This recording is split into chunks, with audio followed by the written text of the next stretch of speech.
Bonjour tout le monde. Bonjour.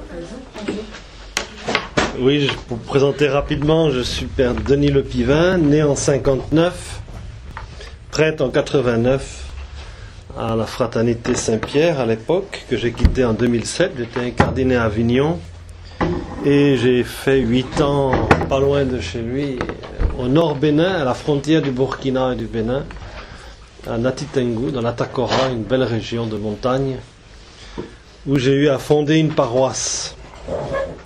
Voilà un peu le parcours. Et maintenant, je suis vicaire à Orange. Voilà.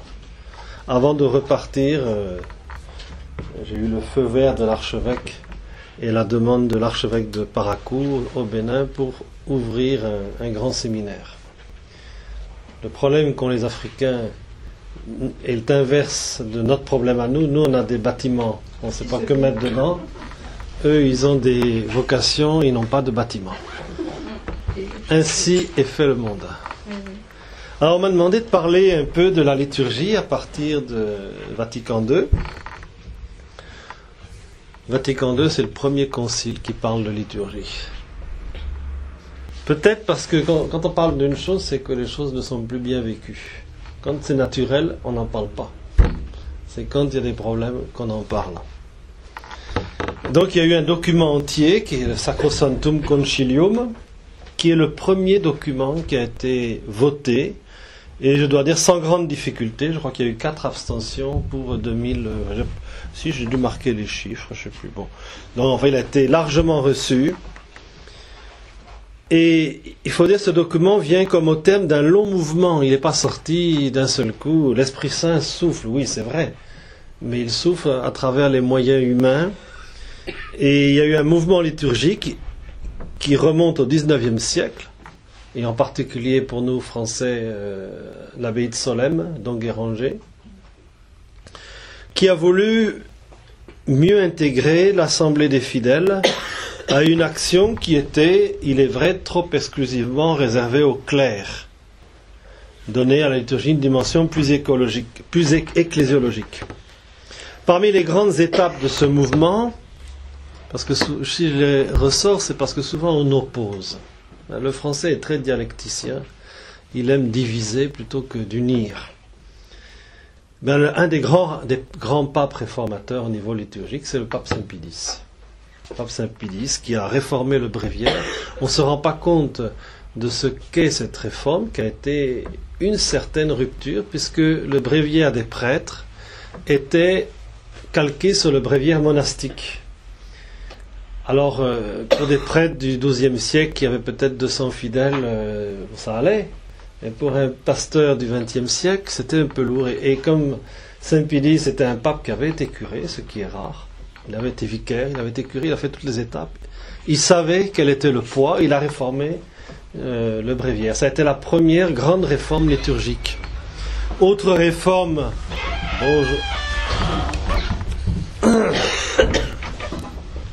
Autre réforme liturgique du pape Saint Pie X, la communion fréquente.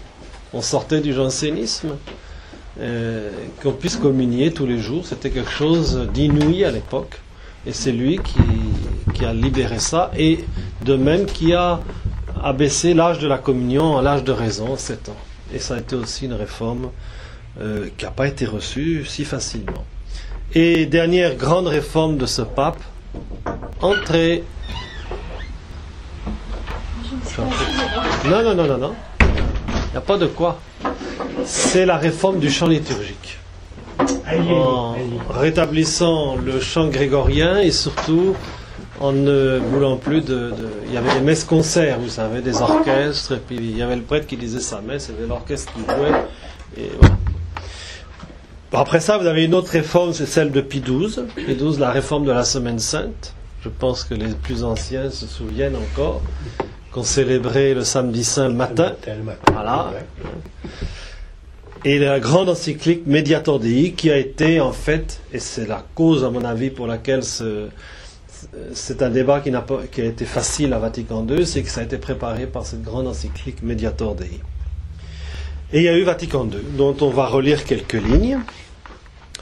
Et après Vatican II, des divisions, c'est curieux.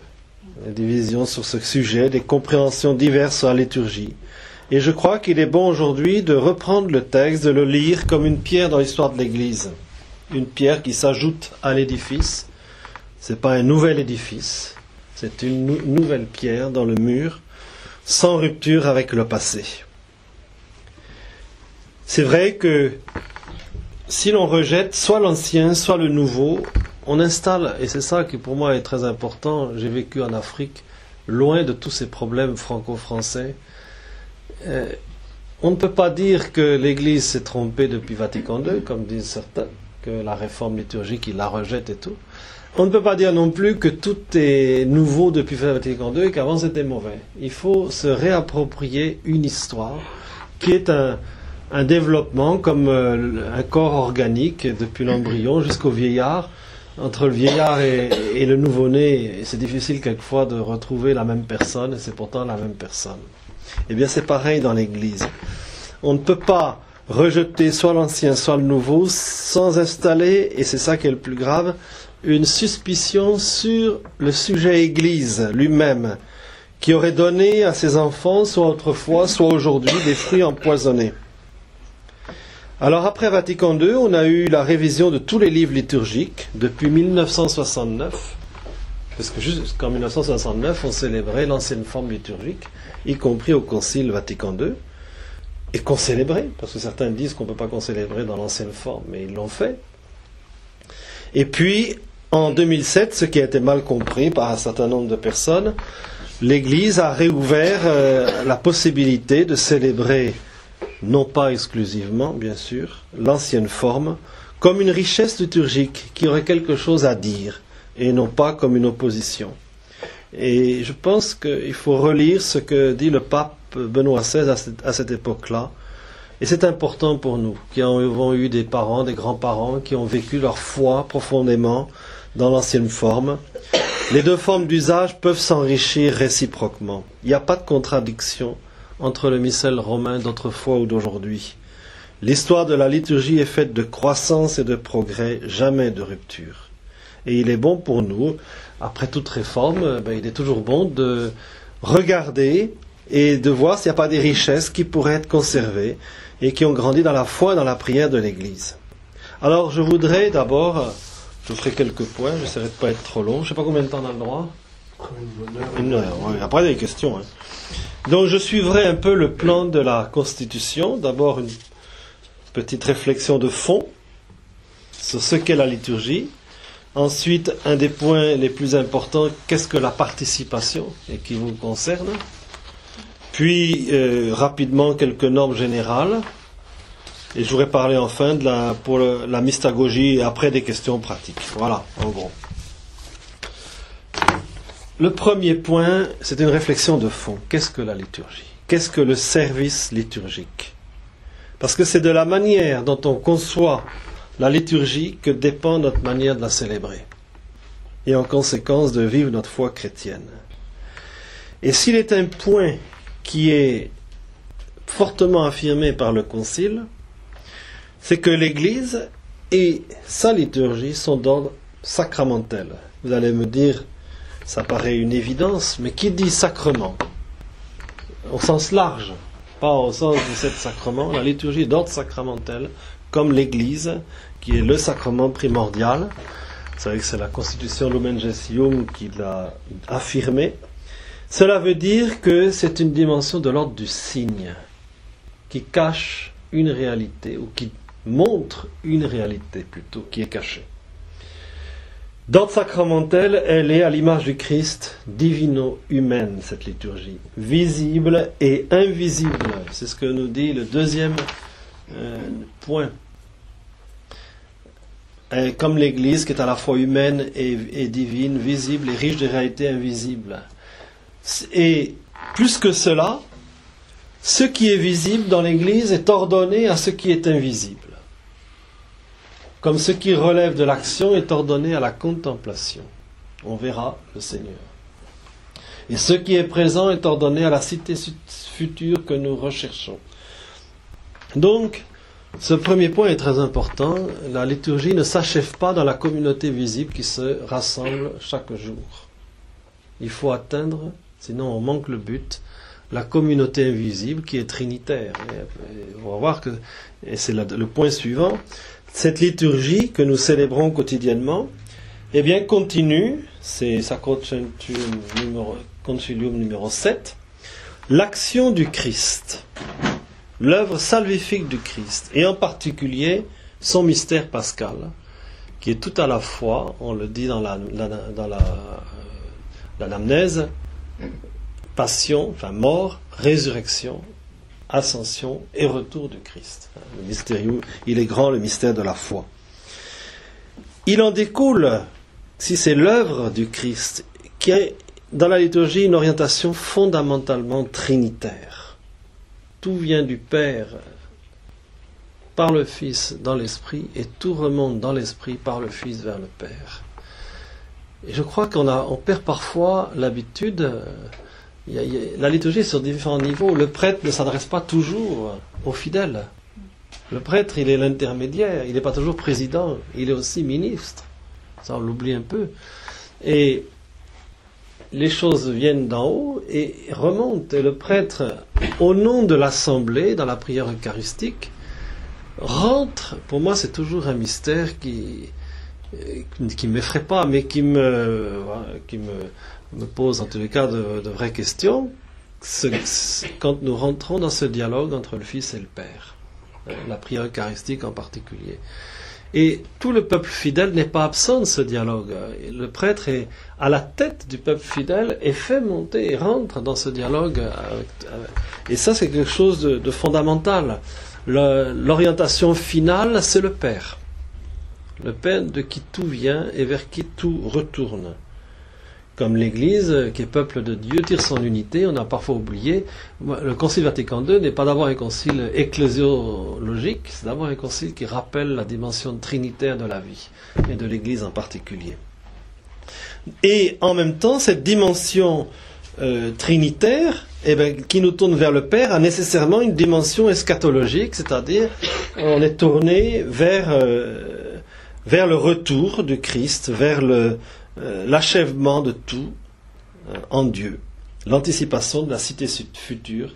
Je vous l'ai dit dans le numéro 2, ils en reparlent aussi dans le numéro 8, liturgie terrestre et liturgie céleste. On ne peut pas, nous célébrons, on avait des signes concrets de cette célébration qui dépassait le cadre terrestre quand on avait autrefois, vous savez que c'est les chrétiens qui se sont réappropriés les morts dans leur cité. Les morts étaient autrefois, dans toutes les cultures, la plupart des cultures, même j'ai vu en Afrique, on mettait les tombes en dehors du village. Parce qu'il y a toujours une opposition entre le monde des esprits et le monde des vivants. Des vivants qui sont vivants sur la terre. Et on appelait ça des nécropoles chez les latins, la ville des morts. Les chrétiens ont fait entrer les morts dans la cité. Et on n'a plus appelé ça nécropole, mais cimetière, ce qui veut dire littéralement dortoir. Et quand ceux qui dorment, ceux qui sont dans l'attente de la résurrection. Et enfant, je vois encore beaucoup d'églises, moi je suis breton, on avait toutes les tombes autour de l'église. Ils célébraient avec nous. Tous nos morts sont présents. Ouais. Et ça donne une autre dimension à la liturgie, qui n'est pas simplement cette communauté sur la terre, mais cette communauté qui s'achèvera pleinement dans l'éternité. Le Concile résume ainsi.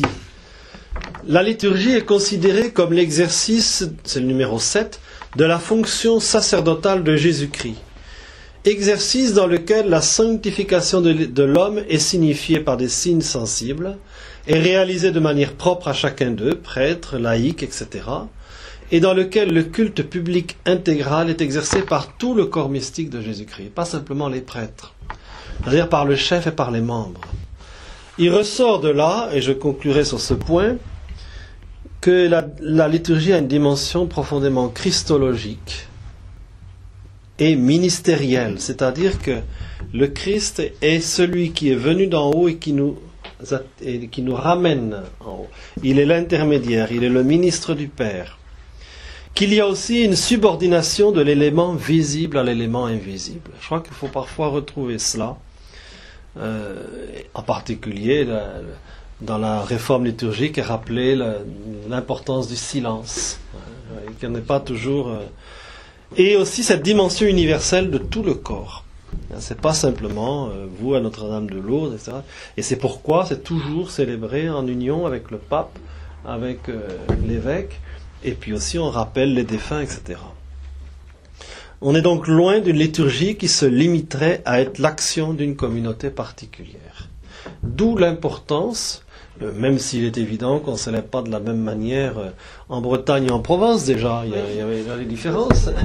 Et alors, je ne parle pas entre le Burkina, la Chine, mais il y a un point commun. Le Burkinabé qui arrive au Japon à la messe doit s'y retrouver. Voilà. Et ça, c'est très important qu'on ne perde pas la dimension universelle dans nos liturgies. Et pour quelqu'un qui a voyagé, j'ai voyagé, c'est vrai que c'est quelque chose de très fort de se retrouver frères avec des cultures différentes peut-être, mais il y a quelque chose d'universel qui nous réunit. Et qui est pas simplement universel, qui est concret. C'est le Christ. Deuxième point, la participation. Cette fameuse participation active.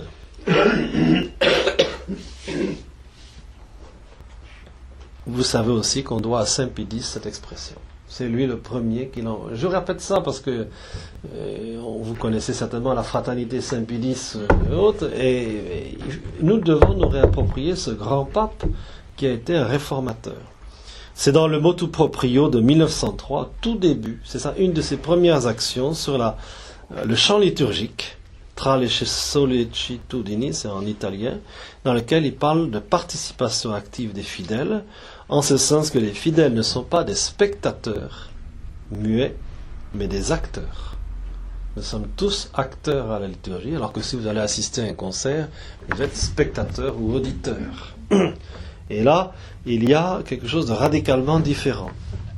Je le disais ça un jour à un chantre qui voulait chanter des choses, un artiste qui voulait chanter le grégorien de manière à ce que personne puisse le chanter avec lui, Marcel Pérez. Et je lui dis, mais ce chant ne peut plus être un chant de foule, la manière dont vous le chantez. Et il me dit, oh, vous êtes toujours pareil, vous les prêtres, l'assemblée, vous payez un père. Et il me dit que les fidèles sont là pour être spectateurs. Je ne dis, pas du tout, justement. L'erreur, il est là. Alors, qu'est-ce qu'on entend maintenant par participation active ? Est-ce qu'un muet ne participe plus de manière active ou un sourd ? Les fidèles doivent prendre part. Participer, c'est ça, prendre part. Mais à quoi ?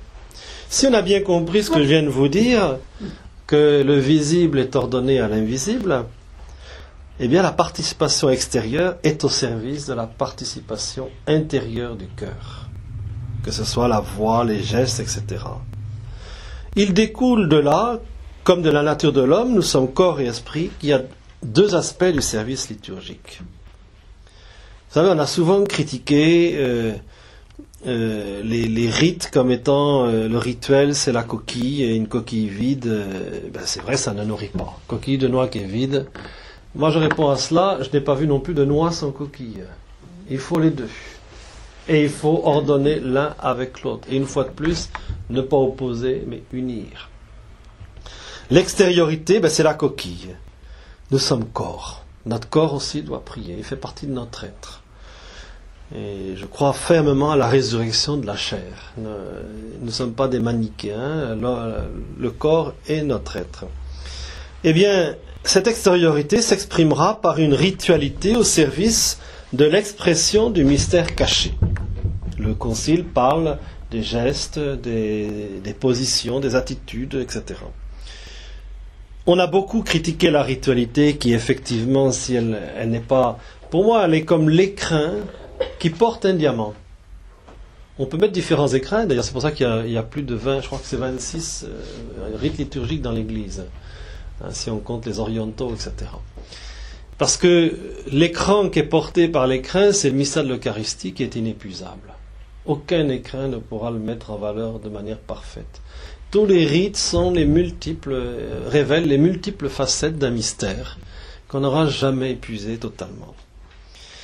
Mais la ritualité est une donnée anthropologique essentielle. Notre vie est faite de rites. Chaque famille a ses rites. Chaque club de foot. Chaque pays. On n'y peut rien. C'est ce qui fait qu'il y a une identité. Enlever tout. Il n'y aura plus d'OM, il n'y aura plus de... Chaque chose a... Les logos, tout ce que vous voulez. C'est une donnée anthropologique essentielle qui traverse tous les domaines de la vie en société et qui forge une unité de communauté. Certes, je l'ai déjà dit, des rites vides de sens ou accomplis de manière formelle, mais là, quelle que soit la liturgie, je mets au défi, parfois ça m'est arrivé, on a écouté un évangile, poser la question, qu'est-ce qui vient d'être lu? Eh oui. Eh bien, c'est ça qu'on appelle la coquille vide, mais une loi sans qui n'existe pas. Donc, on a besoin de ces signes extérieurs, de ces rites codifiés socialement et transmis par la foi de l'Église. Attention, la liturgie, et c'est ça le veau d'or. Veau d'or, c'est se créer Dieu à son image. Non, la liturgie, elle est reçue. Le peuple d'Égypte sort d'Égypte et quand le pharaon dit, mais vous pouvez faire ça ici, comme ça, comme si, on ne sait pas, c'est Dieu qui nous donnera les règles. Ah oui. Une liturgie purement éthérée ne nourrira personne. Il faut de l'encens, il faut de ceci, il faut de cela. Je ne dis pas nécessairement, mais tous ces gestes, nous avons tous nos... Sinon, on est ailleurs. On a besoin que tous nos sens soient captés par la liturgie. Maintenant, la deuxième phase de la participation, c'est l'intériorité. Au-delà des mots et des rites, la liturgie doit pouvoir faire entrer le fidèle dans une relation avec le Seigneur. Et c'est ça la foi. Nourrir la foi. La foi, c'est rencontrer le Christ. Pour cela, le fidèle doit être habilité à y entrer, ce qui suppose chez lui un minimum de vie spirituelle. On peut faire toutes les réformes qu'on voudra, s'il n'y a pas de vie spirituelle, le croyant n'aura qu'un culte extérieur. Quand je dis le croyant, c'est fidèle ou prêtre. Un prêtre peut très bien célébrer. Tout prêtre sait qu'il y a des jours où il célèbre la messe, à la fin, il a un peu oublié ce qu'il a fait, pratiquement. On finit par connaître par cœur tout, vous comprenez. La schizophrénie est une maladie qui guette tant les clercs, tout autant, sinon plus, que les fidèles. Et elle se manifeste par une contradiction vécue sans aucune difficulté entre ce qu'on célèbre et ce que l'on vit dehors. Alors, pour lutter contre ce fléau qui sclérose la vie spirituelle, moi je dis souvent aux fidèles, il faut requalifier tout ce que nous célébrons. Ce qui veut dire vivre les rites, les textes de l'intérieur, les gestes. On peut très bien prier, faire oraison sur telle prière, collecte de la messe, c'est la première prière que le prêtre lit, ou telle prière eucharistique, etc. Il faut apprendre à vivre ce que nous célébrons. Et cela en particulier les différents acteurs. J'étais 8 ans en Afrique et dans ma paroisse, je trouvais beau cette vie des mouvements, les chorales, les lecteurs. Évidemment, là-bas, on a le temps parce qu'on n'est pas pris par un tas de choses.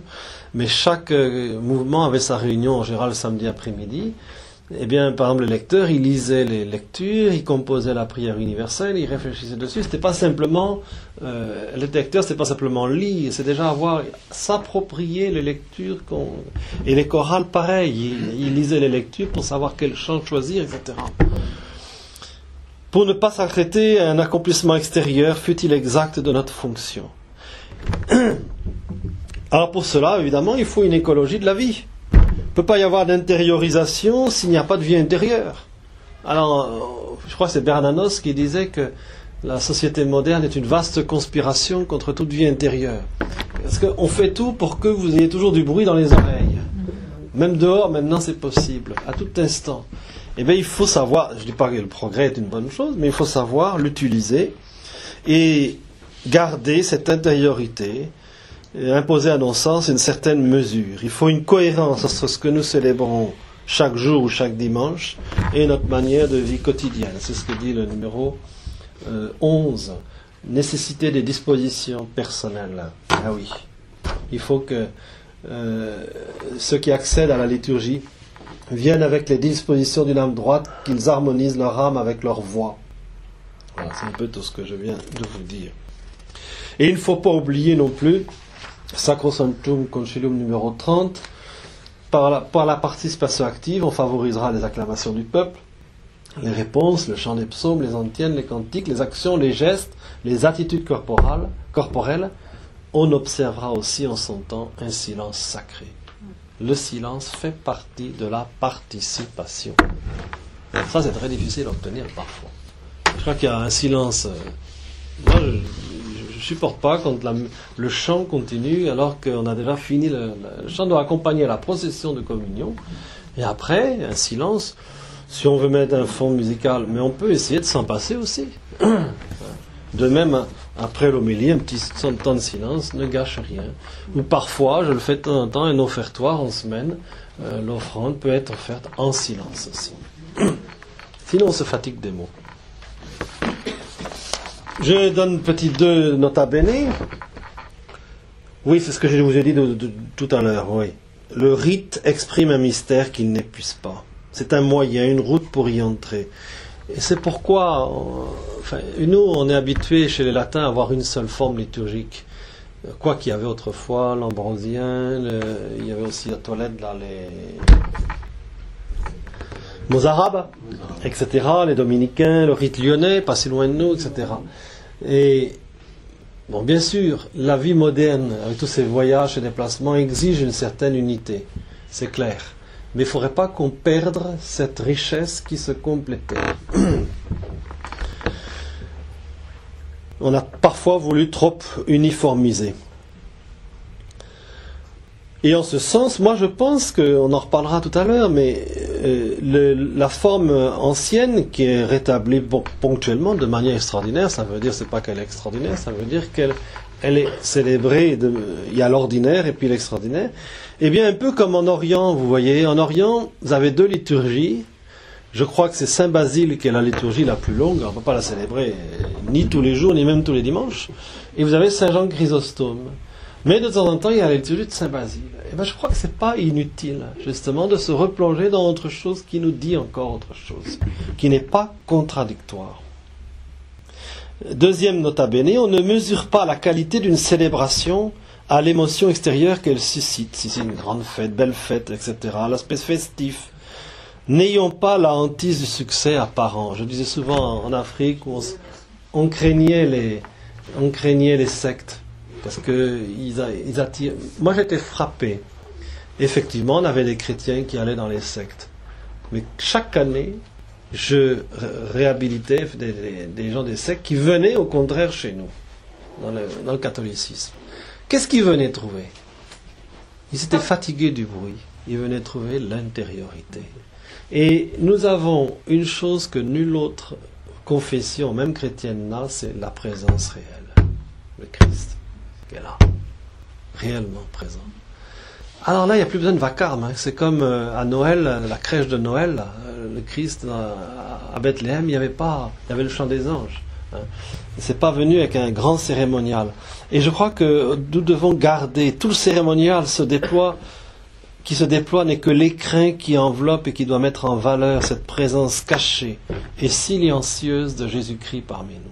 Et ça, c'est vraiment la grande parole, au sens propre, puisque le Christ est le Verbe, que nous avons à dire à notre monde, rempli de peur, le Christ est là.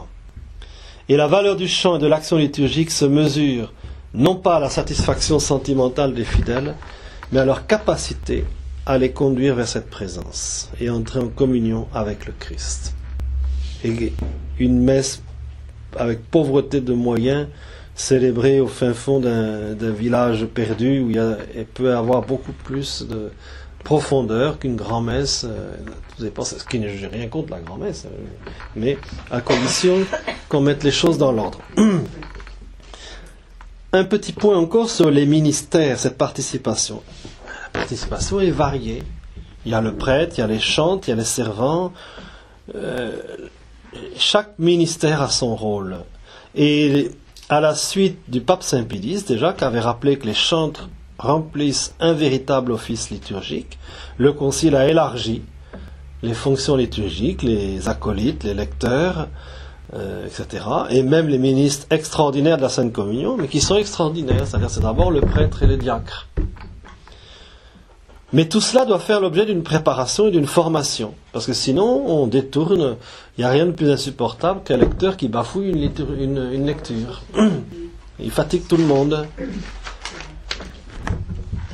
Alors quelques normes générales qui sont données pour toute la liturgie latine.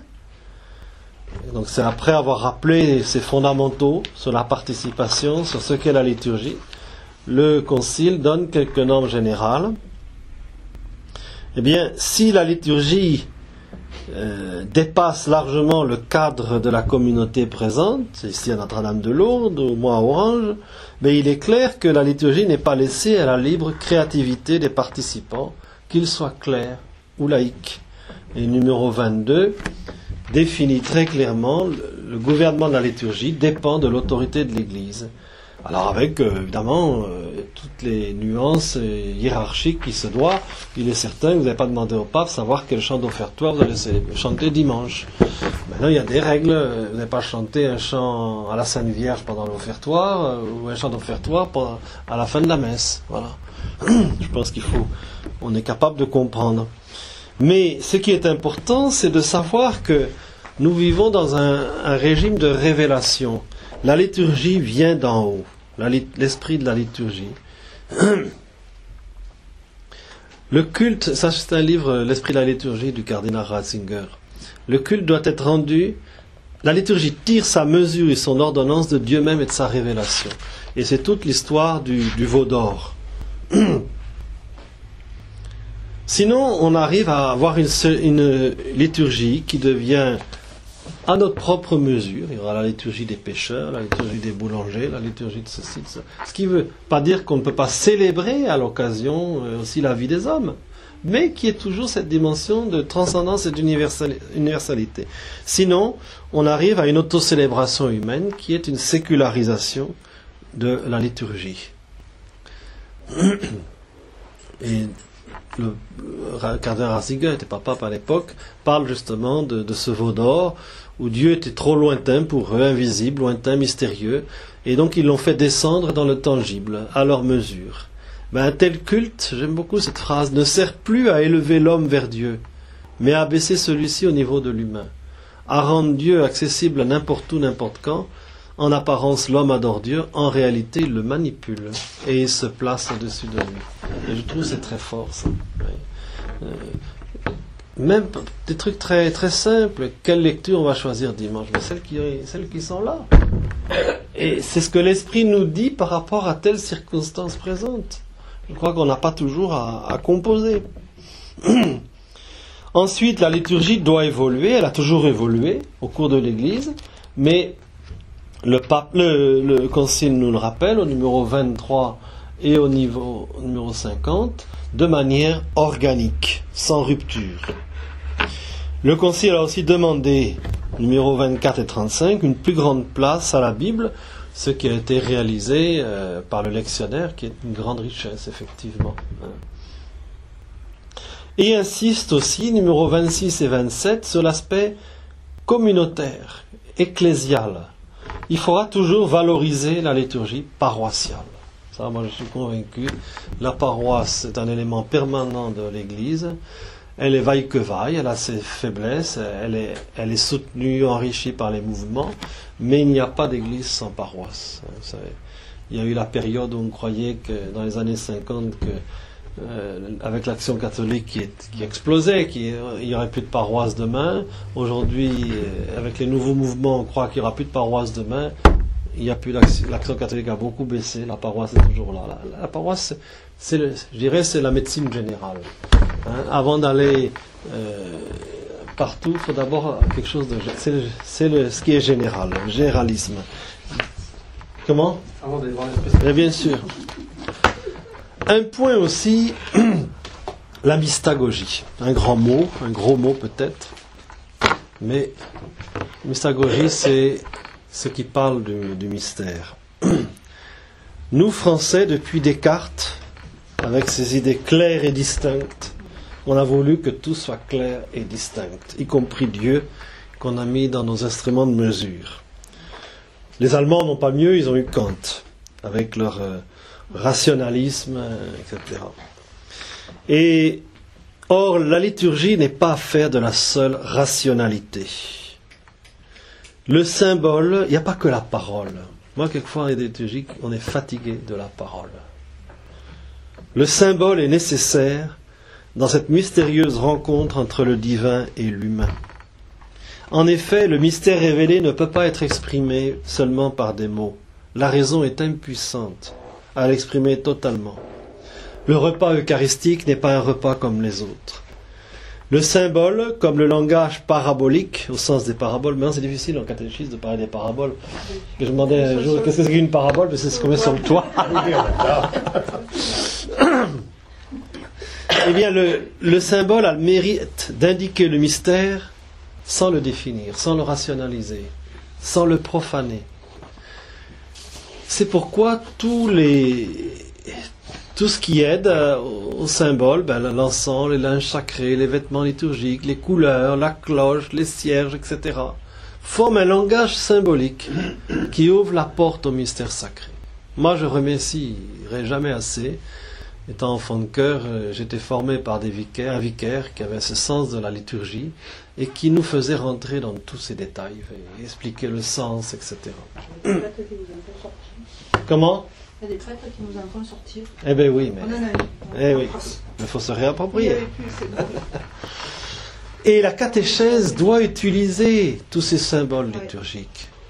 Il nous amenait, et je l'ai toujours fait, moi, un groupe de catéchistes, je venais, on va à la sacristie. Déjà, la sacristie, sacrée, c'est un lieu de silence. Les enfants le comprennent tout de suite. Et on leur montre à quoi sert la patène et tout. C'est une grande leçon. Moi, j'ai le souvenir éblouissant pour ça. C'est ça qu'on appelle la catéchèse mystagogique. Parce que le mystère, sinon la catéchèse est quelque chose d'abstrait. Le mystère, on le célèbre. Donc il doit y avoir un pont, un lien entre ce qu'on enseigne et ce qu'on célèbre. Notre catéchèse est trop prosaïque, trop verbale. Il faut expliquer aux catéchumènes le sens des ornements. Ce n'est pas un déguisement. Des vases sacrés, des gestes. Les gestes aussi. Peut-être autrefois on se mettait tout le temps à genoux. Après ça on a interdit. Sacrosanctum Concilium parle des gestes. Ils font que notre corps... D'abord on a besoin de bouger déjà, premièrement. Et notre corps s'associe à la liturgie. Le geste du corps, dit le cardinal Ratzinger, est porteur d'un sens spirituel, celui de l'adoration, sans laquelle il resterait lettre morte, bien sûr, si c'est simplement... L'acte spirituel, de par l'unité corps-âme de l'homme, doit nécessairement se traduire par un acte corporel. Et en ce sens, l'agenouillement, à certains moments, par rapport à la présence du Christ, demeure toujours d'actualité, même si cela heurte une certaine mentalité moderne qui mélange parfois liberté et refute toute dépendance. Le pape, enfin il était cardinal, disait une liturgie qui ne connaîtrait plus l'agenouillement serait intrinsèquement malade. Je crois que c'est vrai. Vous savez, moi je suis frappé quand on lit l'évangile, l'aveugle-né ou autre, ces hommes-là qui se prosternent devant le Christ. Pourquoi on n'aurait plus le droit de faire ce même geste? Alors, je crois qu'il faut...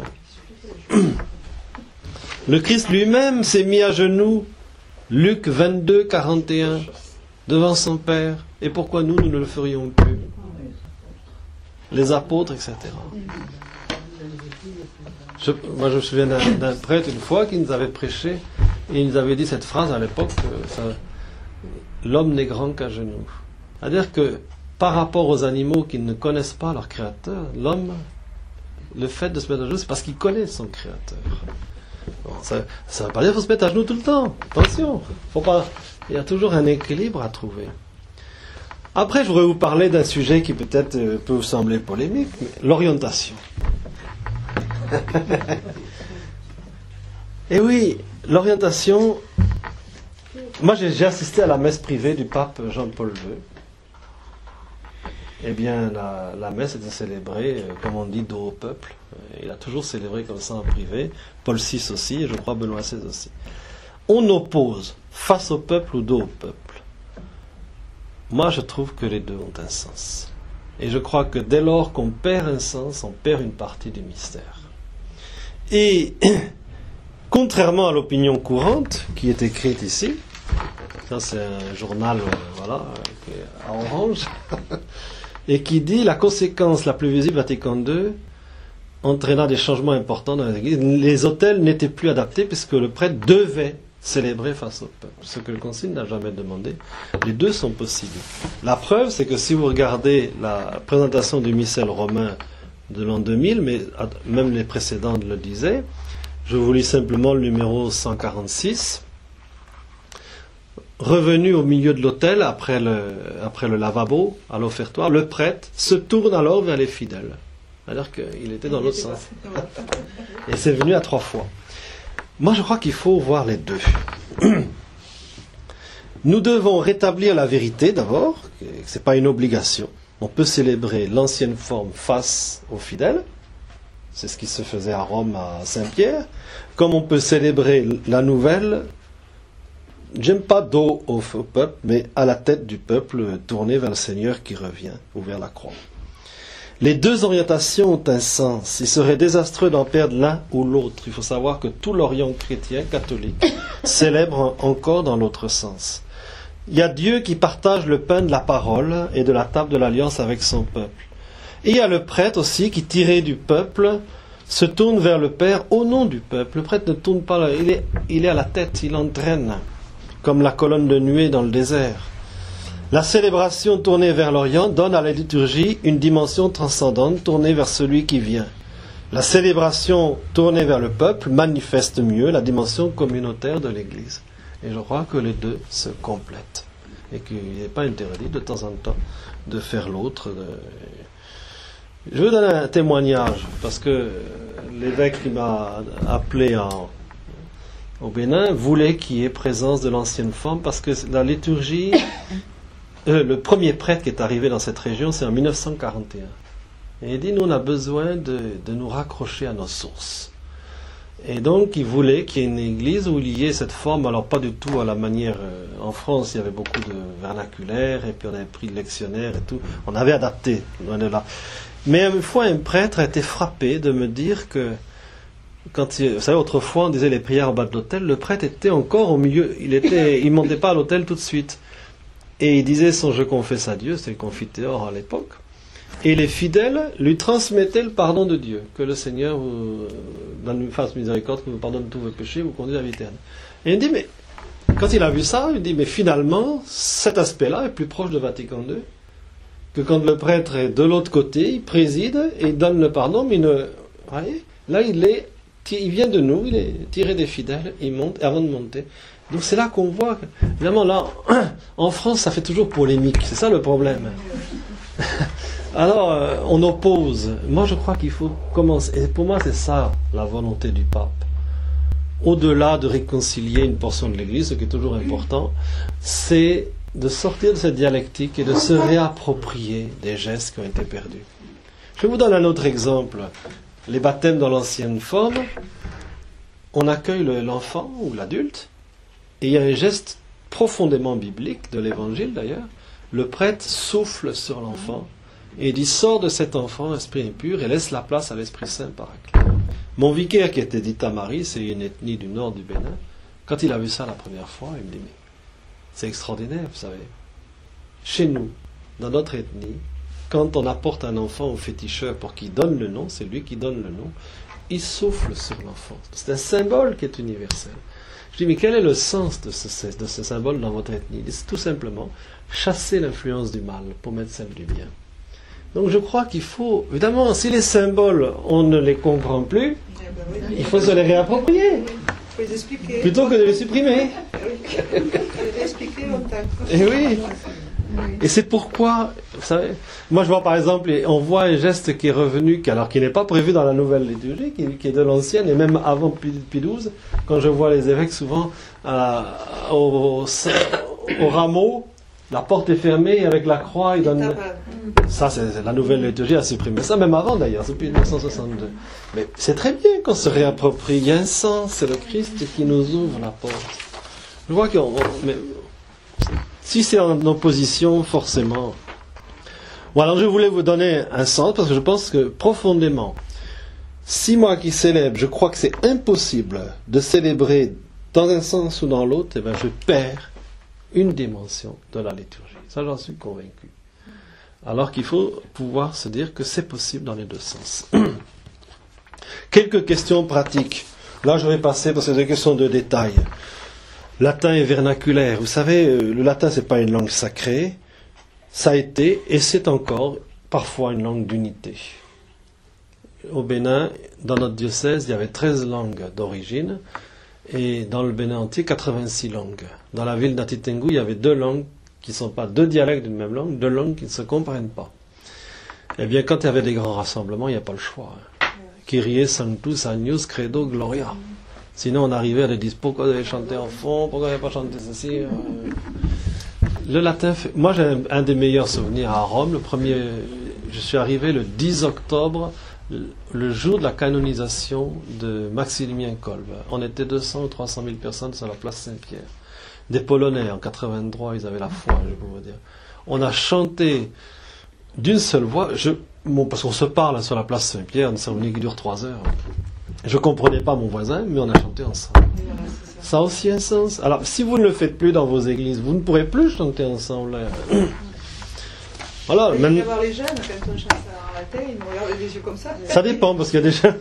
Mais c'est vrai, en tous les cas, ça n'a pas été supprimé. Le Concile dit l'usage de la langue latine, sauf droit particulier, sera conservé dans les rites latins. Après ça, qu'ils aient ouvert au vernaculaire, c'était un bienfait, une nécessité, c'est clair. Pareil pour le grégorien. Alors tout le monde achète des disques grégoriens pour les écouter, mais on le chante partout sauf à l'église. Il reste le chant propre de la liturgie romaine, qui peut inspirer le reste. Alors maintenant, la place de la forme extraordinaire, je vous l'ai déjà dit, c'est pas une opposition dialectique, c'est un enrichissement. Et c'est vrai que c'est une richesse. Moi je célèbre les deux.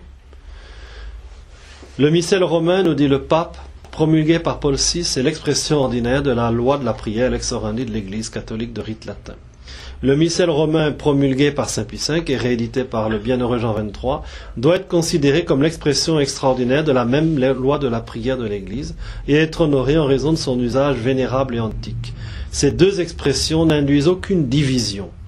Ce sont 2 mises en œuvre de l'unique rite romain. Moi, je crois qu'après 50 ans d'une réforme de cette importance, il est bon de laisser une place à l'ancienne forme afin de ne pas laisser tomber certains gestes, certains symboles qu'on peut se réapproprier et qui n'appartiennent pas à des entités qui sont séparées de l'Église. L'ancienne forme fait partie aussi de notre patrimoine. En conclusion, j'espère ne pas vous avoir trop choqué, mais la mise en œuvre du Concile en matière de liturgie doit encore s'accomplir pour moi en 3 directions. Une meilleure formation de tout le peuple fidèle, les prêtres y compris, à la liturgie telle que l'Église nous la transmet, les textes, les symboles, les gestes et les attitudes. Il y a des choses qui nous viennent de loin. Il y a des prières. Vous voyez, mon curé d'Orange, le père Régis Dumas, c'est lui qui a accueilli la demande de messe traditionnelle et il tient à la célébrer 1 fois par mois. Et comme c'est un patrologue, il connaît bien l'Église ancienne. Et un jour, il m'a dit, mais il y a telle prière à derrière du Chéribus Meis, il dit, cette prière, elle remonte à la nuit des âges. Là. C'est quelque chose qui est profondément, et c'est vrai, que ce que nous avons reçu, que ça adhère au plus profond de mes entrailles. C'est une très belle prière. Je crois qu'il faut, faut pas qu'on perde un patrimoine. Et il faut se former. Au-delà des préférences personnelles, ça c'est très important. Chercher à s'approprier ce que l'Église nous transmet. Parce que l'Église n'est que servante. C'est pas l'Église, c'est pas Benoît XVI qui forge la liturgie. Non, non. C'est l'Esprit Saint qui a inspiré la foi des croyants, toutes ces prières depuis. Et qui va continuer. Attention, c'est pas fini. Deuxième conclusion, relions davantage liturgie et catéchèse. Je crois qu'on a un gros effort à faire. On a fait un effort dans le sens Bible et catéchèse, ça c'est vrai. Mais il reste encore liturgie et catéchèse. Et enfin, favorisons davantage la participation intérieure. La place à l'adoration silencieuse. Au silence dans la messe. C'est peut-être le lien entre adoration et Eucharistie et messe. Voilà, moi j'étais professeur de longues années, donc 3/4 d'heure c'est mon temps.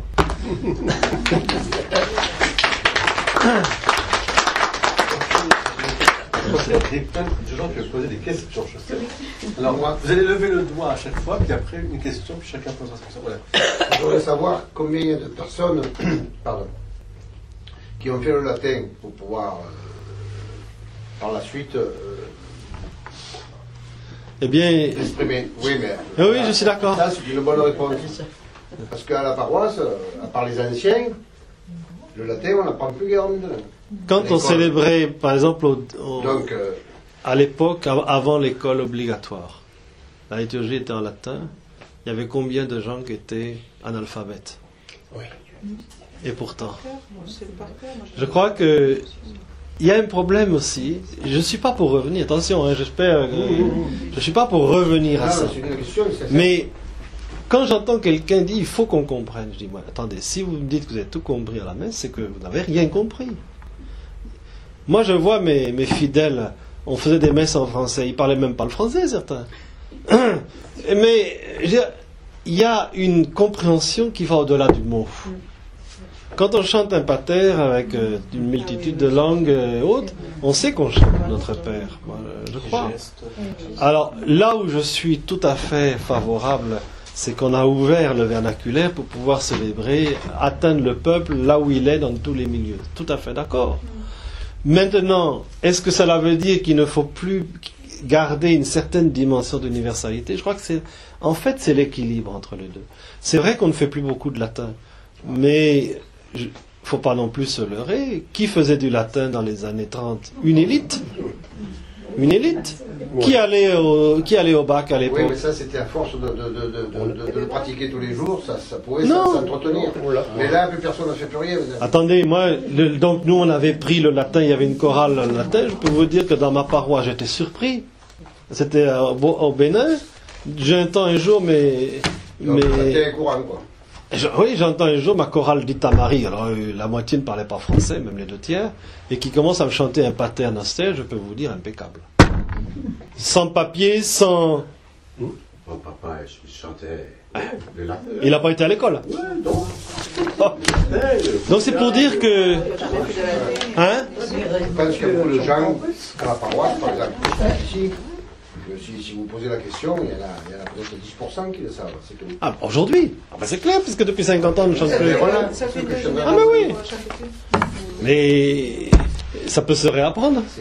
C'est comme les règles. Les règles, si chacun il apporte sa pratique, nous, le troupeau du peuple, on comprend ce qu'il faut faire, ce qu'il ne faut pas faire. Tu vois, quand on chante le credo 3, on le prend, hein, eh bien, on le chante, tout le monde le chante, il y a la traduction à côté, les gens, et je vois cette fois-ci, la dernière fois qu'on a pris, les enfants avec qui on avait mis la traduction, ils étaient intéressés, même ils regardaient, Ouais, ça, je suis d'accord. donc comment on a appris, nous, on a appris comme ça. Quand j'étais enfant de cœur, je devais apprendre à répondre aux prêtres aux prières au bas de l'hôtel. Je ne savais pas, moi, ce que ça voulait dire. Moi, je suis pas allé à l'école. Eh ben, donc je disais, je répétais. Ah ouais. On l'a Pas appris, appris ni le français, ni le latin, ben voilà. ni rien du tout. Et le Salve Regina. on l'a appris par cœur. Alors comment on fait? Ceux qui ne savent pas comment il faut. Je savais en latin, mais pas en Pas en français. français. Alors maintenant, on a la chance d'avoir les traductions facilement. On les a, les traductions. Elles sont là. Oui, mais on ne peut pas chanter et puis lire en même temps la traduction. Moi, j'ai jamais. Sauf qu'on peut très bien chanter par cœur quand on connaît par cœur. Oui, encore. Ouais, mais là, ils chantent par cœur. Enfin bon. Ça veut dire. Eh ben, ça, alors là, dans toutes les langues, hein, on chante des chants en anglais, on ne sait pas ce que ça veut dire. Moi, je chante pas anglais, je leur parle plus. Hein? Je chante pas anglais, moi, je leur parle plus. Les anglais, c'est fini? Ils sont moins Jeanne d'Arc, je leur parle plus. Alors, une autre question. Moi, j'avais une question sur les Eucharisties, je mettrais même des guillemets, qui se célèbrent dans des petits groupes, ou qui pour moi ne sont pas des Eucharisties. C'est-à-dire? Le prêtre en ayant qu'une étole, Ah. les fidèles participant à tout, la communion. Voilà. Est-ce Bon, que ok. est-ce qu'il y a C'est vraiment quelles règles? l'Eucharistie? Je pense. Il y a des règles qu'on reçoit. Ça se dit comme ça et ça me gêne. C'est-à-dire qu'il y a un problème. Je veux dire, on est cartésien, on ne sait plus distinguer. Voilà. On pense que tous les rôles sont équivalents, chacun a sa place. Le prêtre est prêtre, le fidèle est fidèle, ce qui n'enlève pas la valeur ni à l'un ni à l'autre. Le diacre a son rôle. Moi, je me souviens une fois un prêtre qui me dit, mais à quoi ça sert d'avoir des servants d'autel puisqu'on peut célébrer aussi bien sans eux? Je dis non. Quand ils m'apportent les dons, c'est le geste des fidèles qui voilà. Donc, c'est ça la symbolique, c'est ça la... C'est comme si dans une pièce de théâtre, après tout, non, on n'a qu'à lire le texte, pourquoi on va jouer le truc? Non, donnez-moi le texte et puis je vais lire la pièce de théâtre. Non, il y a quelque chose qui se vit, qui se... Et alors, est-ce qu'il y a vraiment l'Eucharistie ou pas? Ah ben, l'Eucharistie est toujours là. Pour la validité, il faut que... Oui. C'est cette chose. Et puis surtout, les petits groupes, là, pour le coup, moi, je suis content que le synode, le dernier synode l'a réaffirmé. Le jour du dimanche, c'est la liturgie paroissiale qui est première. Tous les groupes, là, se retrouvent. Il est tout à fait légitime d'avoir des courants de spiritualité, mais... Et alors, après ça, comme dit, il ne faut pas multiplier il y a des règles qu'on reçoit. Elles sont écrites, mais vous savez, ça, il arrive malheureusement aujourd'hui qu'un prêtre qui vient dans une paroisse, quand il commence à célébrer selon les règles, on lui dit, mais vous nous apportez des règles nouvelles. Alors qu'il ne fait que vous l'avez changé. Si je viens mettre une chasuble dans certaines paroisses, on me dit, mais qu'est-ce que vous faites? Je fais ce qui est marqué. Quand on est arrivé avec le Père Robert, c'est exactement ce qui s'est passé. C'est rétro, ils vont nous faire reculer. Une chose que le Père Denis a dit très vrai, c'est que, vous voyez, moi je suis allé au congrès, enfin, la présentation de l'art, de l'art, tu vas voir le lycée, donc la nouvelle présentation. Je crois qu'on était 2 prêtres, ou 3 prêtres, c'est à Aix-en-Provence. On devait être 3 du diocèse. Et après, j'ai dit à l'évêque, mais quand même, il faudrait que ça devrait être redonné à tous les prêtres. Parce que c'est ça la question. Parce que le prêtre n'est pas propriétaire de la liturgie. Vous avez le droit, vos fidèles, à ce qu'on vous célèbre ce qui est prévu. Ils ne lisent pas, ils n'étudient pas les encycliques ou les synoses, etc. Moi, je me rends bien compte. Le père Pierre-Joseph Villette me dit souvent, tant que les curés de paroisse ou les prêtres dans les paroisses ne seront pas les formateurs de leur peuple de Dieu, pour ça il faut qu'ils soient formés. Ils seront à la merci du pèlerin, enfin je ne parle pas du pèlerin ou de la vie, etc. Mais on voit bien que le journal que vous lisez, puis vous êtes déstabilisé, vous dites, ah ben tiens, les frères de Jésus, les sœurs de Jésus, et puis la liturgie machin. Il faut dire aussi qu'on a vraiment eu un complexe, on a voulu dire que la liturgie, c'est un peu ce que j'ai voulu un peu dénoncer, c'est la créativité. C'est-à-dire que c'est l'équipe de liturgie qui va voir qu'est-ce qu'on va célébrer dimanche. Or, il y a des règles qu'on reçoit et qu'il faut essayer de rentrer dedans. Et c'est pour ça que ça agace pas mal beaucoup de fidèles, parce que si tel groupe va imposer, non, on a le droit, tout fidèle a le droit à avoir la liturgie telle que l'Église l'a prévue. Est-ce qu'en France, on n'a pas eu aussi l'influence de mai 68 Tout à fait. Qui nous a Bien foutu sûr. tout arrière. Bien sûr. Et maintenant, Ben, oui. Moi, j'ai 2 questions. C'est toujours cette orientation Oui. à la tête du peuple. Alors, moi, j'étais avant en Oui. 52, évidemment. Et alors, qu'est-ce qu'on faisait? On ne savait pas ce que faisait le prêtre. On voyait les enfants Tout à fait. qui changeaient d'un côté. Tout à fait, oui, oui. Et puis c'était tout. On est passé d'un extrême à l'autre. C'est-à-dire qu'à l'époque, tout se faisait dans l'autre sens, Oui. y compris les lectures. Tout à l'autel. Maintenant, moi, quand je célèbre, ça m'arrive de célébrer dans l'autre sens, j'applique Vatican II, c'est-à-dire que tout ce qui est la première partie de la messe, elle est célébrée à l'ambon, à la présidence, etc. Et il n'y a que à partir de l'offertoire, les dons qu'on apporte et la prière eucharistique. Oui, alors, Et là, ça ne... comme vous dites, il faut une vie intérieure. Souvent, on est distrait. Alors, quand le prêtre vous tourne le dos, qu'on ne voit pas ce qu'il fait, ben, on est encore plus distrait. la tête est partie ailleurs. Quand on voit ce que certaines personnes reçoivent de la messe, même en voyant le prêtre, Surtout en voyant le prêtre. Et quelquefois, voilà, quelquefois, mais c'est vrai aussi, je pense que les deux se complètent en sens que ça apporte ce sens que la liturgie, elle est tournée encore aussi vers autre chose que la communauté ici présente. Ça, autant la dimension communautaire est mieux rappelée par le face-à-face, autant la dimension tournée vers le Père est mieux rappelée. Et moi je crois que là encore c'est une question aussi d'éducation. Le problème, vous savez... On ne nous vit pas. Mais j'ai connu un vieux prêtre à qui je dois beaucoup. La belle-sœur, un peu mon père spirituel. Et il me disait, la réforme, le problème liturgique, il tient à quoi? On a toujours considéré la liturgie en Occident. Et pourquoi ils n'ont pas de problème en Orient chrétien? Ils se lèvent parce que la liturgie est au cœur de leur vie. Davantage que la catéchèse. Nous, c'est plus la catéchèse. Eux, ils ont très peu de catéchèse. C'est la liturgie. Eh bien, dans les séminaires, dans les années 50, lui, il a fait son séminaire dans les années 30. Ah, il est mort. Hein. comment on appelait le cours de liturgie? Le cours de léthargie. Parce que c'était un cours qu'ils avaient à 14h, qui était un cours secondaire, où un professeur... À partir du moment où dans les séminaires, c'est ça, faut pas vous étonner que rien ne soit vécu. Et ça n'a pas changé, malheureusement. C'est pas la réforme qui a fait changer les choses. Les cours de liturgie dans les séminaires, c'est le cours le moins intéressant, parce que il est complètement déconnecté de la doctrine et tout. De la pastorale, parce que je crois que la liturgie reste le lieu de la mission par excellence. Parce que c'est là où se forme précisément par le haut le peuple de Dieu, où se nourrit le peuple de Dieu, où il est enseigné, et ensuite il peut aller à ite missaes, il peut aller aussi porter ensuite. Si les prêtres n'ont pas le sens de tous ces symboles, à ce moment-là, on va célébrer un rituel vide de sens. Et donc, on s'en fatigue très vite.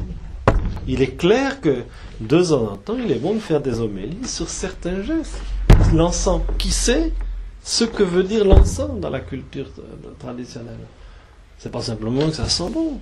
On peut faire une homélie sur l'encens.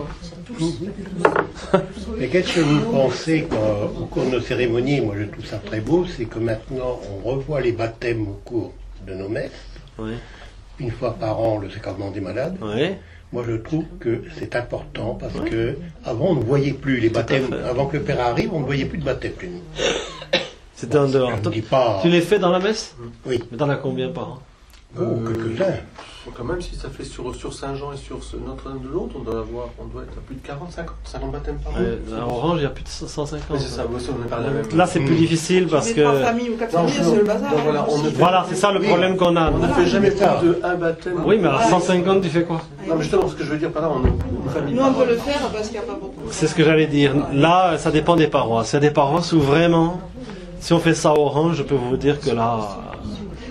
Malgré tout, mais je suis d'accord. J'ai entendu des gens qui m'ont dit « Oh, il y a encore un baptême, notre messe va être plus longue. » Vous voyez, ça, c'est là le problème. L'apéritif va diminuer.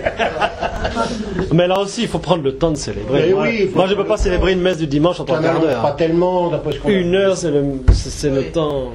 Oui, mais il faut dire pourquoi le baptême. Voilà. Saint Constantum Concilium, justement, insistait beaucoup sur le fait qu'on forme, formation bien sûr des prêtres, formation des laïcs, des fidèles laïcs.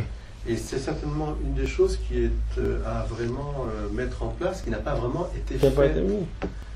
On commence, maintenant dans les séminaires, on a commencé, mais même jusqu'il y a 10-15 ans, comme disait le Père Denis, c'était la fabrique, la liturgie. Le Père Jean-Philibert me racontait que le matin au séminaire, ils arrivaient à Avignon au séminaire dans les années 80, qu'est-ce qu'on va faire en liturgie, qu'est-ce qu'on va faire pour la messe? Alors, chacun apportait sa petite idée, etc. Donc, la messe était fabriquée. Alors, c'est pour ça qu'on avait des textes parfois profanes, qui remplaçaient tel texte, parce qu'on sent mieux que c'est Brassens qui aujourd'hui nous dira un mot, parce que c'est mieux. Et puis, on a eu. Vous avez eu ça, bien sûr. Et lui qui était complètement formé là-dedans, un jour, il est tombé un petit peu, il a été se former aussi à Paris, et il a été, après, il a vraiment, il disait souvent aux prêtres, je me rappelle, à ses confrères, suivez les normes liturgiques, elles sont claires, lisez les préambules de vos sacrements, tout est bien expliqué. Et si vous pouviez le dire aux fidèles, ils comprendraient mieux la signification des signes. Parce que ce qui est bien, mon chose, c'est la messe en semaine, qu'elle soit, comme on disait, des messes basses. Oui, sobre. Et puis le dimanche, un petit tout à peu fait. Pour solenniser le... Pour nous mettre dans le... Absolument. Je me rappelle des processions, par exemple, d'offertoire en Afrique aussi, avec les filles.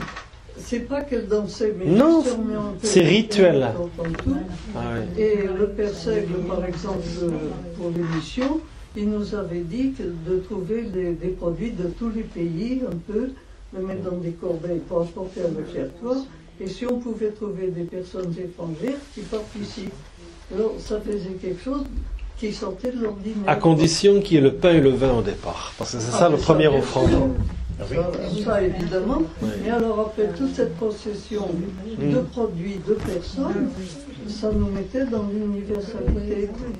Il y a des choses qui... Il ne faut pas avoir peur si on célèbre. Moi je crois que dans le monde incroyant qui est le nôtre aujourd'hui, on ne touchera pas les personnes incroyantes par une liturgie totalement appauvris. Il faut qu'on soit signe. Et être signe, il faut que ce soit quelque chose qui sorte de leur vie ordinaire. Et ça, il faut soigner cette liturgie. Expliquer ça. Et après. Oui, mais l'explication, vous voyez, il faut aussi éviter qu'on fasse de l'explication permanente. Il y a une explication. Il faut croire. Saint Augustin dit il y a le maître extérieur, ça c'est nous. Il y a le maître intérieur. Il faut croire à cette capacité de baptiser, de découvrir des choses que moi-même je ne vais pas forcément découvrir. Ça, je crois que moi j'ai été étonné plusieurs fois par des réflexions de jeunes qui m'ont fait découvrir de la liturgie quelque chose que moi je n'avais pas découvert. Et je crois que là, il faut aussi il y a le maître intérieur qui peut faire sentir beaucoup de choses. Une des difficultés que votre génération a eues, je reconnais, c'est qu'il n'y avait pas forcément de formation liturgique. Comme disait le père, même dans les séminaires avant-guerre ou après-guerre, la liturgie était la léthargie. Ce qui fait que plus la distance se faisait entre le maître-autel et le fidèle, et plus effectivement les gens avaient l'impression d'entendre une clochette simplement, c'est tout ce qui se passait. Et on allait communier quand on allait communier. Mais vous voyez, on a le même problème aujourd'hui aussi, d'une certaine manière aussi, parce que les gens, même avec la liturgie en vernaculaire, même s'ils entendent un texte ou autre, ils se posent plein de questions. Mais qu'est-ce qui se passe? Et puis d'autant plus que maintenant, on a une population quand même qui pratique beaucoup moins. On avoue, vous êtes des pratiquants, vraiment les vrais, des pratiquants de...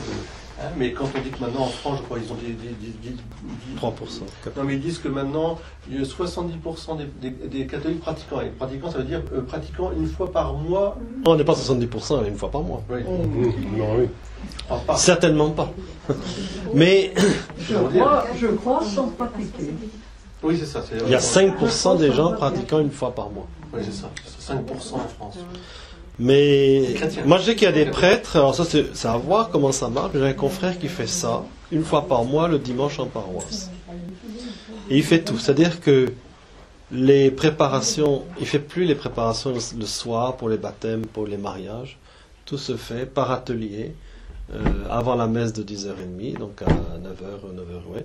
Et après ça, il y a un temps de formation, il y a la messe, etc. Et c'est l'occasion justement de donner des explications avant ou après la messe plutôt que pendant. Et même, je sais que ça réussit pas mal, et en même temps, voilà, je crois qu'il faut, en fait, on y tend parce que bientôt le mercredi matin va nous être retiré, il faut se réapproprier le dimanche. Et une fois par mois, ça fait une communauté qui se rassemble de 9h jusqu'à... Il y a le repas après. Moi, je crois que c'est bien. Et c'est là l'occasion de donner une formation autour de l'Eucharistie.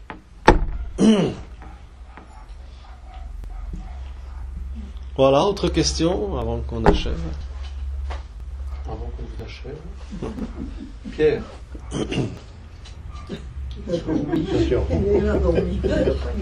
Avez-vous des questions, Pierre? Oui, j'en ai une. C'était étonnant. On est tout écoute. Je l'ai même écrite au révérend présent. Mais qui ne l'a pas encore lu. Mais c'est très bien. Parce que j'ai eu l'ordre de ne pas la lire. Je vais poser la question. Mais je crois que... Est-ce que j'y ai répondu? La connais déjà. Est-ce que j'y ai répondu? Non, pas du tout. Dans Vatican II, par 2 fois, Vatican dit que l'Eucharistie, c'est la source et le sommet de la foi. Tout à fait. Eh bien, moi, je trouve que l'Eucharistie, c'est le cœur et le centre de la foi. C'est pas pareil. Ça ne s'oppose pas. Ça ne s'oppose pas, mais ça n'est pas pareil. C'est autrement plus profond que la source et le sommet. De laquelle, c'est dans Sacrosanctum Concilium. Non, c'est vrai. Oui, la source et le sommet, c'est pas contradictoire. Ce sont des aspects du mystère. Ça dit bien ce que ça veut dire. Fonde cette Kulmen, absolument. Vous savez. Ben oui. La liturgie est le sommet auquel tend l'action de l'Église, en même temps la source d'où découle toute sa vertu. La source d'où ça vient. Voilà. La source, quand vous dites le cœur, la source, est présente dans ce qui suit. Et le sommet qui arrive est déjà présent dans... C'est ça la chose vitale. Donc ce n'est pas opposé au cœur. Non, c'est pas une question d'opposition, c'est une question de profondeur. C'est ça. Nous avons d'abord un cœur. Tout à fait. Mais qui est la source de la vie. Absolument. Eh bien alors... Et voilà, le cœur est source. Alors, mais pourquoi, précisément, Et il est sommet. Vatican II a dit 2 fois que c'était la source et le sommet. Et moi, je me suis permis d'écrire au pape pour lui demander... Que ce soit aussi le cœur. Je lui ai demandé d'ajouter dans notre credo, après le aîné de la Vierge Marie, excusez-moi, aîné de la Vierge Marie, le Christ a vécu 30 ans, on n'en parle pas. Il est subitement mort. L'aîné de la Vierge Marie a souffert sous Ponce Pilate. Alors les 30 ans, on n'en a rien fait. Si vous en parlez aux gens, je dis, mais qu'est-ce que c'est ça? Il a vécu ou il n'a pas vécu? Il a vécu. Il a vraiment vécu. Et précisément, qu'au moins, on mette entre aîné de la Vierge Marie et a souffert sous Ponce Pilate, il y a 30 ans, dans les 30 ans, il a vécu au milieu des hommes. Non, mais bon, nous sommes d'accord. Mais il a institué l'Eucharistie. Alors, ça, il a institué un jour de sa passion. Mais, je regrette mais si on rajoute quelque chose, déjà qu'on a du mal avec les orientaux pour le filioque. Le pape ne m'a pas répondu, mais il a envoyé la lettre à l'évêque. L'évêque me l'a envoyé à moi. Voilà. Non, le pape l'a envoyé à l'annonciature. Ah oui, la lettre est venue. Non, parce que c'était pas une lettre qu'il m'a envoyée, c'était des dizaines de lettres qu'il a dû recevoir. Et à mon avis. Et ensuite, l'annonciature l'a envoyé à l'évêque en disant, vous avez dans votre paroisse un nom de bien, etc. Faites-le taire. Moi j'arrive, premier truc. Non mais ça peut-être. Je rigole, c'est moi. Ça. Premier poste, on me met ici, et puis l'évêque me dit, moi je te mets une lettre. Je connaissais pas monsieur et madame Obis, je connaissais pas Pierre Obis. Je dis, mais qui c'est ce type? Et puis on me dit, c'est Pierre, c'est lui. J'ai quelque chose à vous dire. Voilà. C'est bien d'écrire ces termes, mais n'écrivez plus au pape. Il a fait une réponse. Non. Je trouve que quand on dit source, c'est que la source après elle coule. Et oui, c'est ce que j'ai vu. Tandis que le cœur, c'est. Et le cœur, il est source, le sang part du cœur. Et il irrigue tout le corps. Tandis que la source elle coule. Mais de toute manière, moi je dis qu'on a rajouté au IVe siècle, en 381, on a rajouté on a rajouté au 8e siècle le filioque. Et encore aujourd'hui, on est séparé l'Église de tous les orientaux orthodoxes à cause de ça en particulier. Alors si on rajoute encore quelque chose, je m'excuse. Alors répondez. Je m'excuse.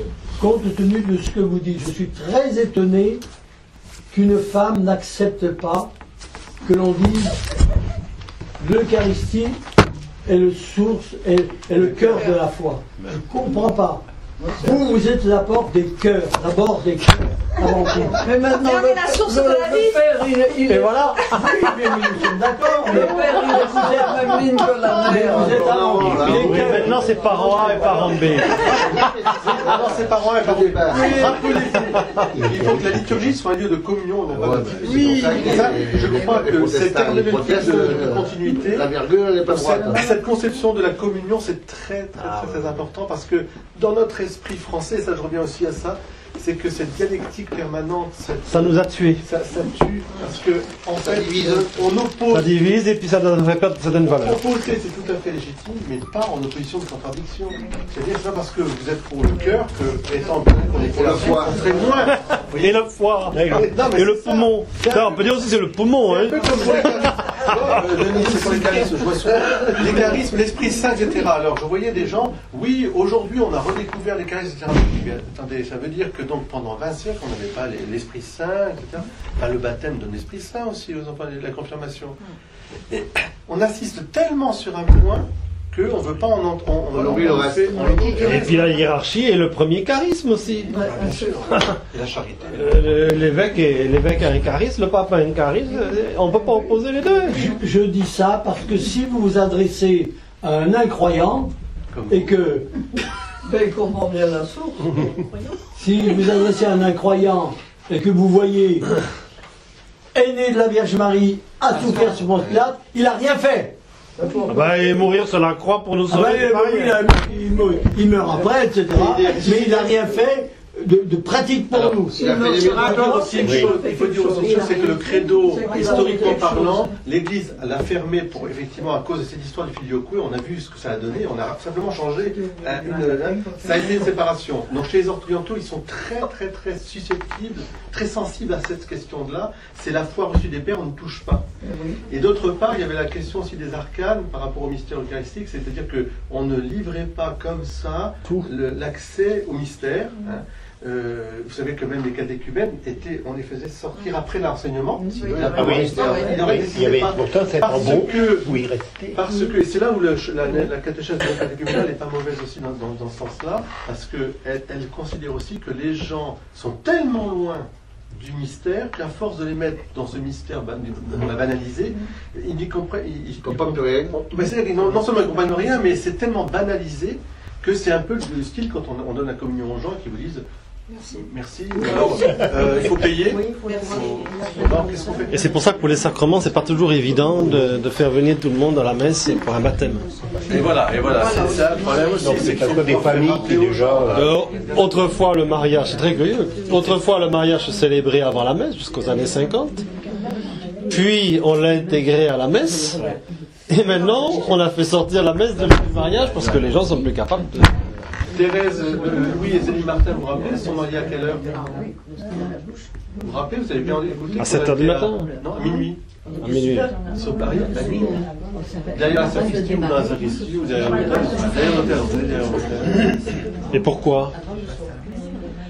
Alors là, je ne sais pas la raison pour laquelle ils sont mariés à minuit. Moi, c'est curieux ça. Parce que autrefois, c'était avant une messe. C'était. Voilà. Mes parents sont mariés avant la messe. Après, il y avait la messe. C'était la messe. Et maintenant, non. Bon, mais je pense qu'on a. Voilà. C'était très intéressant. Eh bien, merci.